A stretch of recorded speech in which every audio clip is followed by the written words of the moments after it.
பலவிதமான தெய்வங்களை பூமியில் மனுஷர்கள் வழிபட்டு வாழ்க்கையில் நிம்மதி இல்லை, சமாதானம் இல்லை, வாழ்க்கையில் எந்த ஒரு விடுதலை இல்லாமல் வாழ்ந்துட்டு இருக்கிறதான வேளையில் தேவனை ஆராதனை செய்கிற தேவ பிள்ளைகளுக்கு ஒரு மிகுந்த சந்தோஷம் உண்டு. ஹல்லேலூயா, ஹல்லேலூயா. கடந்த நாளில் ஒரு சாட்சியை கேட்டேன். ஒரு மந்திரவாதி ஒரு ஆவிக்குரிய தேவ பிள்ளையை பார்த்து கேட்டிருக்கிறா, எப்பா நான் ஒரு பெரிய மந்திரவாதி, நான் அநேக ஜனங்களுக்கு இடைஞ்சல் பண்ணியிருக்கிறேன், அநேக ஜனங்கள் எங்களுக்கு துரோகம்னு சொல்லுகிறது அது ஒரு பெரிய விஷயம் கிடையாது, எதையும் நாங்கள் செய்வோம் காசுக்காக பணத்துக்காக. ஆனால் நிறைய கிறிஸ்தவங்களும் எங்களை தேடி வராங்க, செய்கிறதுக்கும் வராங்க, அந்த செய்வனை அவுத்துவிடுறதுக்கும் வராங்க. ஆனால் அந்த கிறிஸ்தவத்திலையும் இன்னொரு ஒரு குரூப் இருக்கிறாங்க ஆவிக்குரியவர்கள் அப்படின்னு. அவங்களுக்கு சூனியம் பண்ணுனா உடனே திருப்பி எங்கிட்ட எங்களை அடிக்கிறதுக்கு வந்த மாதிரி எங்கள் சாமி வருது. எங்களை நாங்கள் அனுப்பினா அது போகாது. ஒருக்கா அனுப்பிட்டு ரெண்டாவது நேரம் அனுப்பியாச்சுன்னா கண்டிப்பாக எங்களுக்கு அடி கிடைக்கும். அவ்வளோ வேகமாக இருக்குது.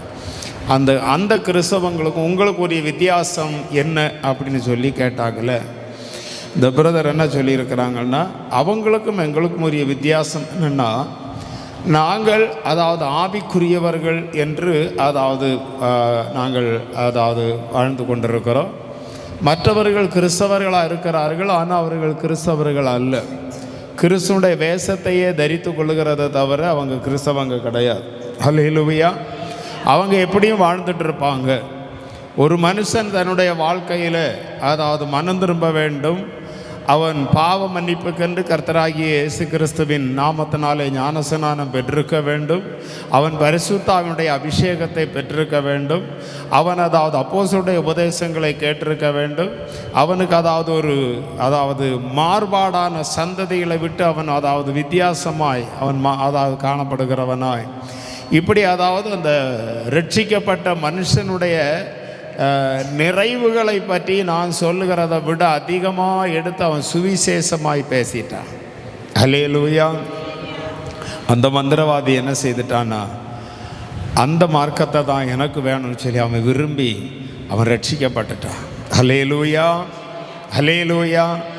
அநேக மந்திரவாதிகள் மனம் திரும்புகிறார்கள், அநேக மாயவித்தக்காரர்கள் மனம் திரும்புகிறார்கள், அநேக துஷ்டர்கள், அநேக குடிகாரர்கள், கொலபாதகர்கள் ரட்சிக்கப்படுகிறார்கள். ஹல்லேலூயா. தேவன் செய்யக்கூடிய காரியங்கள், தேவனுடைய விஷயத்திற்கு யாரும் மறுத்து நிற்கவே முடியாது. ஆண்டவர் இயேசு எப்படிப்பட்டவர்? பழைய ஏற்பாட்டு காலத்தில் அவர் எப்படிப்பட்டவராக இருந்தாரா? அவர் எரிச்சலுள்ள தேவன் என்று யாத்திராகமத்தின் புத்தகத்தில் நாம் 20வது அதிகாரத்தில் நம்ம பார்ப்போம். ஹல்லேலூயா. புதிய ஏற்பாட்டு காலத்தில் எபிரேயர் 12வது அதிகாரத்தில் 28, 29 நம்ம பார்க்கிறதான வேளையில் நம்முடைய தேவன் பட்சிக்கிற அக்னியாக இருக்கிற தேவன். ஹல்லேலூயா. தேவ சமூகத்தில் நாம் தேவனை ஆராதனை செய்கிற தேவ பிள்ளைகள் தேவனை எப்படி ஆராதிக்கிறோமோ, நம்முடைய ஆராதனையுடைய அனுபவம் எப்படிப்பட்டதாய் தேவனுக்கு இருக்கிறதோ, அந்த தேவன் அவருடைய நாமத்தை பிரஸ்தாபப்படுத்துகிற எந்த ஒரு ஸ்தானத்தில் அவர் நம்மை ஆசீர்வதிக்கிறவர். ஹல்லேலூயா. அவர் நம்மை ஆசீர்வதிக்காமல் போகவே மாட்டார். கர்த்தருடைய பரிசுத்த நாமத்திற்கு மகிமை உண்டாவதாக. ஏசாயா தீர்க்கதரிசியின் புத்தகத்திலே 58வது அதிகாரம் அதனுடையதான 11வது வசனத்தை நாம் வாசிக்கும் பொழுது வேதம் விதமாய் சொல்லுகிறது. வாசிங்க.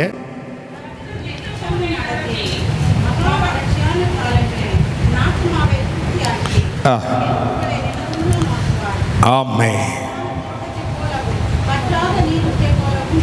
ஹல்லேலூயா, ஹல்லேலூயா.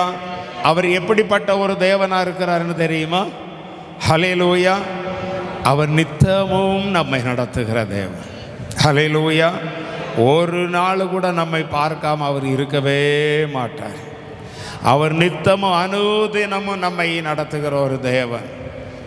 அவர் நித்தமும் உன்னை நடத்தி மகா வறட்சியான காலங்களில் உன் ஆத்துமாவை என்ன செய்கிறாரா?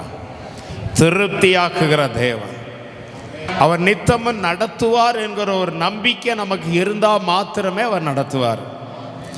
ஆண்டவராகிய கர்த்தருடைய சமூகத்தில் வந்து